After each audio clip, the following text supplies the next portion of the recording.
From Dr. Ronnie Kilda's 2015 book, Bright Light on Black Shadows, Chapter 18, Overview of Harassment Methods Used by Covert Community Recruits, COINTELPRO, Gladio, Covert Community Recruits, and Stay Behind Armies. As Chief Medical Officer for Northern Finland, Dr. Ronnie Kilda was a political insider who was invited to many open and many secret international conferences.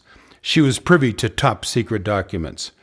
Clearly, this manual for psychological warfare presents the methods by which security services surveil, punish, neutralize, and ultimately murder their designated civilian targets. This manual was evidently used in stay-behind army operations, including Operation Gladio, that were secretly staged in post-World War II Western Europe between 1950 and 1990 by British intelligence, MI6, CIA, and NATO, in cooperation with local groups including mafias and the Masons. Many phrases and spellings in this document use the British form of the English language. This probably reflects the fact that it was written by British military intelligence operatives. If so, we may speculate that it was authored by an individual or group associated with the Tavistock Institute of Human Relations, which grew out of the Psychological Warfare Division of the British Army at the close of World War I, and has for decades been the world's brainwashing center. The remarkable revelation here is that modern organized stalking operations are identical with, or nearly identical with, those used in the terror operations of Operation Gladio and the stay-behind armies of post-World War II Western Europe, as well as the operations conducted by the FBI in their top-secret COINTELPRO, or counterintelligence program, of the 1950s through the 1970s.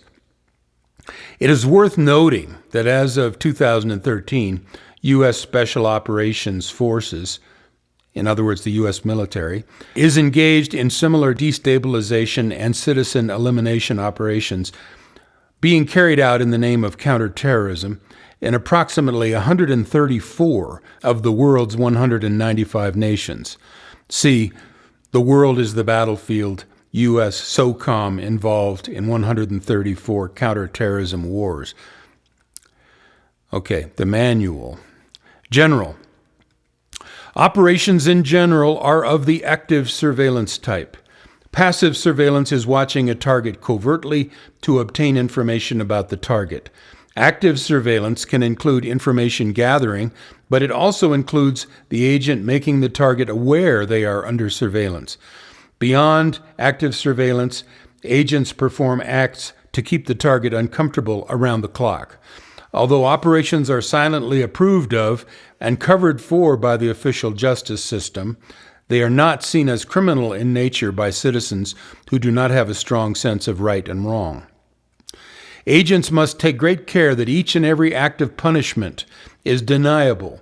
This means that should the target complain to police or any other officials or friends, neighbors, family members, or doctors, the nature of the punishment must be seen as the target's overactive imagination, or better yet, an indication of the target is mentally ill. The system has worked for years to recruit the medical establishment to help maintain deniability, and today most targets are immediately labeled as mentally ill and often forced onto anti-psychotic medication when they complain. But their agents must still do their part skillfully to perform acts of punishment so that almost anyone the target complains to will deny the crime against the target has taken place. As an agent, you will be trained in how to do this. The system has been blessed with advanced technology, which enables heavy punishment at times the target is in their home, silently through walls, and this is very deniable.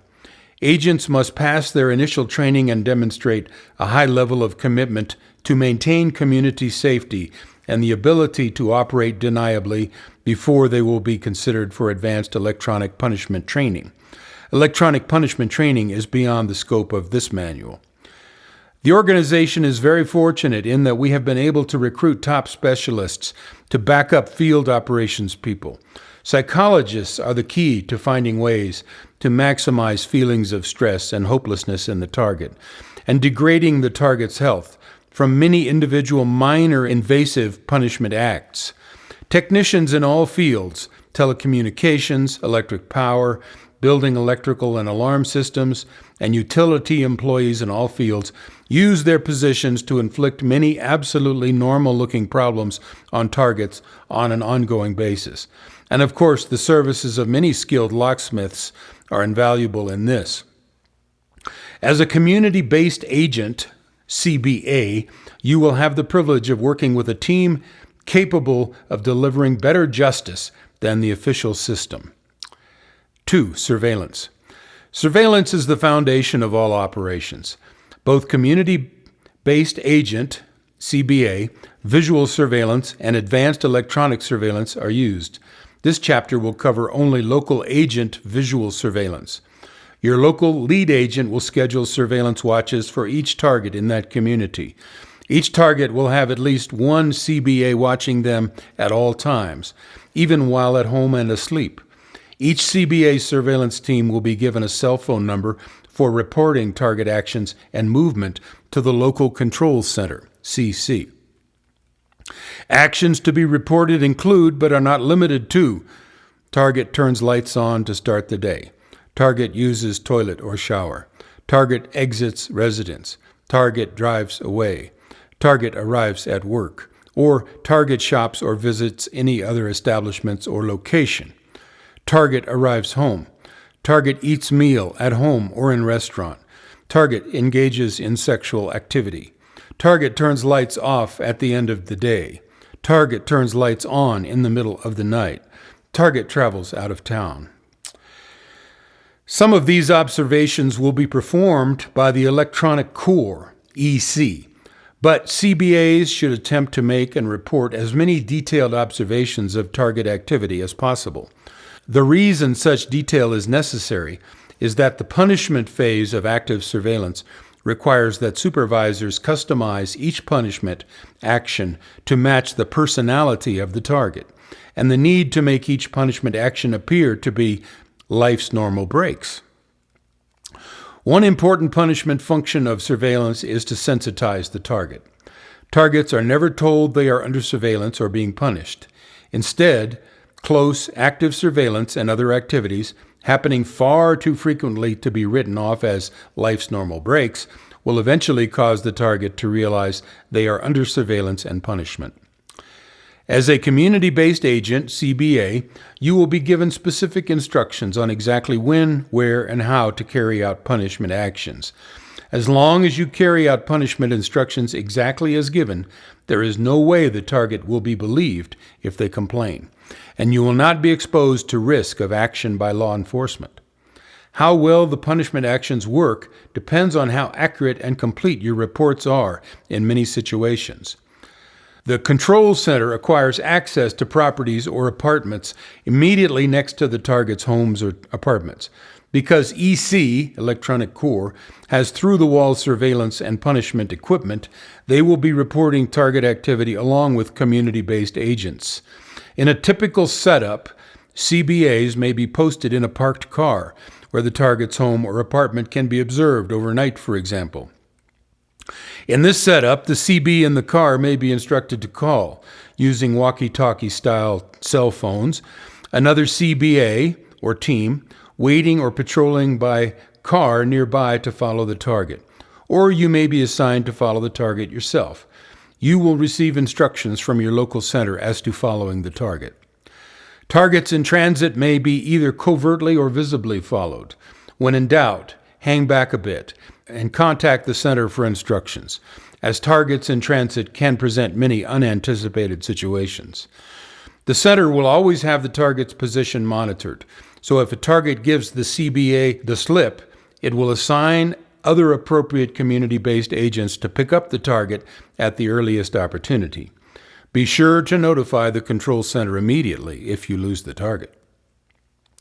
When applying the visible following of a target, making the target uncomfortable because of your presence, you will be given instructions as to when to break off the following. Another CBA or CBA team may pick up the visible following, but once you have broken away, they advise that you are clear and ready for the next assignment. Number 3, intercepts. Intercepts are where community-based agents, CBA, will appear to, quote, just coincidentally, unquote, cross paths on foot with the target. Once the target has been sensitized to the point of realizing they are under surveillance and punishment, they will recognize and be made appropriately uncomfortable by the simple act of multiple CBAs, quote, just happening to, unquote, cross paths with them. Your local control center will instruct you as to how you will be cued to perform an intercept. Often you will have an on-site supervisor, OSS, position you and give you hand signals as to when to start your movement to intercept the target. Because targets moving about aren't always totally predictable, the success of CBA intercepts depends heavily on the electronic corps, who have means of monitoring the exact whereabouts of every target, and through computer programs, predict exactly when and where a target will be as they move about the community. Your local OSS has a special means of receiving instant silent instructions from the center. 1. Intercepting CBAs may be asked to perform one of the following forms of intercept. 2. Simple path crossing, requiring the target to take evasive action to avoid collision. Multiple CBAs sometimes perform this several times during a single outing by a target. On foot, walking for an extended period on the opposite side of the street from a walking target. 3. Arriving at a place known to be a favorite of the target and simply occupying that place just as the target is about to arrive. Restaurants, parks, public facility, seating, even bus seats are examples. Sometimes just hanging out in such a location at times and places where people don't ordinarily do that. 4. Smoking, coin jingling, whistling, or toe tapping near the target at a location where the target is known to need to stand, as to wait for the bus, or standing right behind a target at a water fountain. 5. A group as many as a dozen CBAs may be assigned to arrive at a store just ahead of a target and form a queue ahead of the target, spending time buying lottery tickets to delay the target. The target is very tired and eager to get home after work, for example, or in a hurry. 6. Community-based agents may be assigned to leave a next-door home or apartment exactly the same time as the target, repeatedly. Alternatively, a CBA may intercept the target a short way before home and arrive at exactly the same time as the target. While these may seem like trivial acts, keep in mind that the target will have these quote-unquote trivial things happen every single day, and repeated intercepts like these will force the target to always watch for such acts, essentially ensuring the target never, quote, has a nice day, end quote. This is the goal, to ensure the target's punishment. Similar intercept operations are performed with vehicles. The center can schedule these every day the target commutes, and both to and from work. Vehicle intercepts are particularly effective when the target sees the same vehicle in an intercept convoy, both in the morning and in the evening. Because vehicle intercepts can be dangerous, CBA assigned to vehicle intercept duty must successfully complete a special training course prior to actual assignment.